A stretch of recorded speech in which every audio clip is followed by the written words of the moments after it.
Often it's the voter who doesn't trust the politician, but now it's politicians saying they don't trust voters. In the midterm, voters selected Democrats for statewide offices in Wisconsin, but after 8 years of controlling all the branches of government, Republicans aren't ready to let go. The GOP-controlled legislature in Wisconsin pushed through policies that would undermine the power of the incoming governor, Tony Evers, and the Attorney General, Josh Kaul. One provision would block the new Attorney General from getting out of a lawsuit challenging the Affordable Care Act, or Obamacare, something the newly elected governor promised he would do.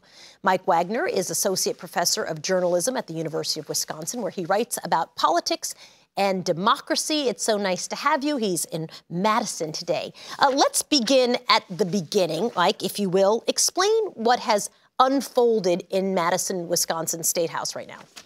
Well, after the election, when Democrat Tony Evers defeated the incumbent governor Scott Walker and Democrat Josh Kaul defeated the incumbent Republican Brad Schimel, who was the Attorney General, the Republican-held legislature in Wisconsin, in their lame duck session, so the session that happens before or after Election Day but before Inauguration Day, decided to take away power from the governor and the Attorney General. So specifically, how did they take power away from both the governor and the Attorney General? They wrote legislation that was passed in an extraordinary overnight session that took all night and into the wee hours of the next morning, where they made it so the governor and the Attorney General could not remove the state from a lawsuit without the legislature's approval. They took away the Obamacare lawsuit, yeah. Right, that's the one that they promised to do, as you said. They also took away some of the power of the governor to run the Wisconsin Economic Development Corporation. They made it so that the state legislature could hire outside counsel at taxpayer expense to kind of essentially do the Attorney General's job in legislation, although they didn't take all of the Attorney General's powers away there, even though they had initially proposed to do that.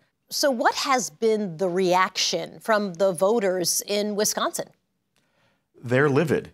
Voters in Wisconsin are very angry, flooding the state capitol with protests, flooding social media, flooding the phone lines of state legislators' offices, saying that their votes have been subverted. This is an anti-democratic set of behaviors from lawmakers who were supposed to be representing them.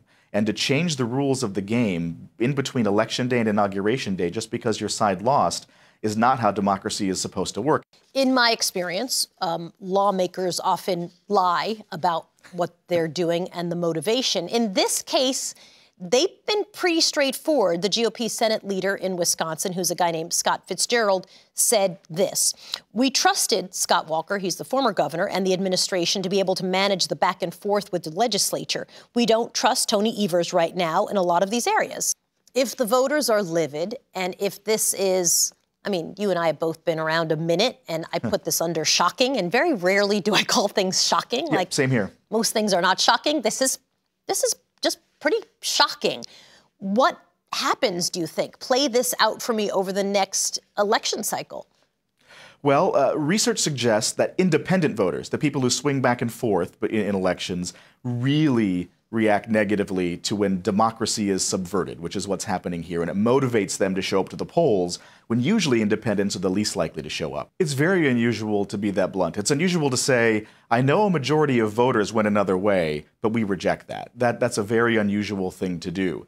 Of course, partisan politicians are going to behave like partisan politicians, and that's not surprising, but to be so blunt as he and also the Speaker of the State Assembly have been to say, we're doing this, literally, they've said, to give us a better chance to win elections and to increase our own power. That's not usually the kinds of arguments people make. And the reason they don't make those arguments is that the public hates that. There's a ton of research that shows people really respond negatively to lawmakers feathering their own nests and increasing their own power at the voters' expense. Mike Wagner, thanks for joining us. My pleasure.